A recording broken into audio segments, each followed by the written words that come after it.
Hey, well, tonight I'm angry about the election, and I've been angry about the election several times this year, but the election is tomorrow, and I'm starting to panic. I certainly hope you are too, because it seems that both sides, the Biden side and the Trump side, both sides seem to expect that victory is inevitable, and they seem to have an uneasy calm about it, like they are expecting this result. What's going to happen when your side loses? If you are a Biden supporter, what's going to happen when Trump wins? If you're a Trump supporter, what's going to happen when Biden and Harris win? Are people just going to accept the results with equanimity? Look at what happened in 2016. The loser, Hillary Clinton, has still not conceded the election, still considers it to have been due to Russian interference, and many of her supporters agree that the only reason that Trump is president is because of outside interference. But in any case, we're facing a new election tomorrow, 2020.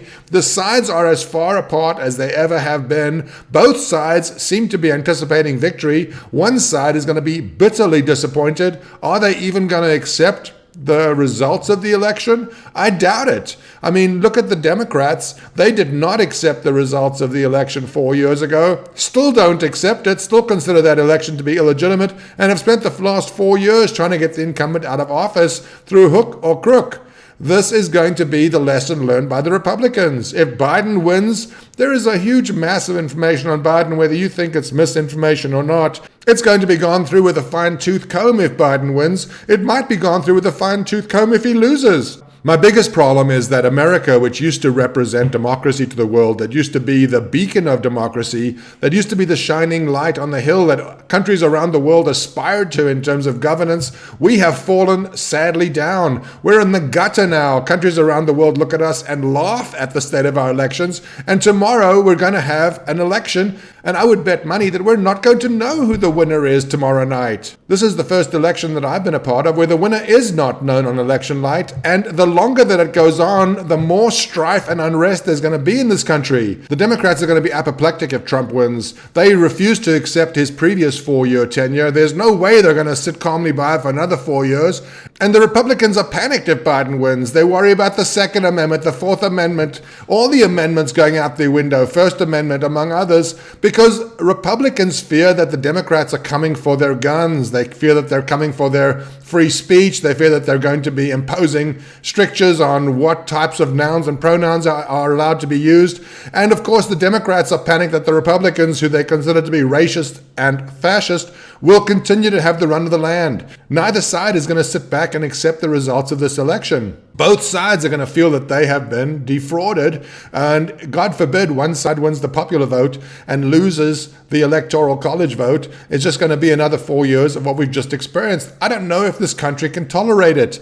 The country has suffered grievously over the last 9 months due to this COVID-19 pandemic, and I don't think America is anywhere near as strong as we remember her. This is a country that is heavily indebted and is in a very tenuous situation. As long as things are growing, as long as the things are moving forward, everything is fine. But if you have debt, you know that just a short little hiccup in time without income will destroy you. And this is the case here in America. The states are bankrupt. Federal government is bankrupt. More and more people are bankrupt as government assistance ends, and they realize that they don't have jobs, and they realize they don't have protection against being evicted. More and more of us are going to be struggling, and the desperation is going to be visible on the streets. So far, it's been people who are agitating for change, people who are against the police, some people who are looting. But this election has the potential to put real, normal, everyday people on the streets, people who are fighting to defend their right to retain their weapons,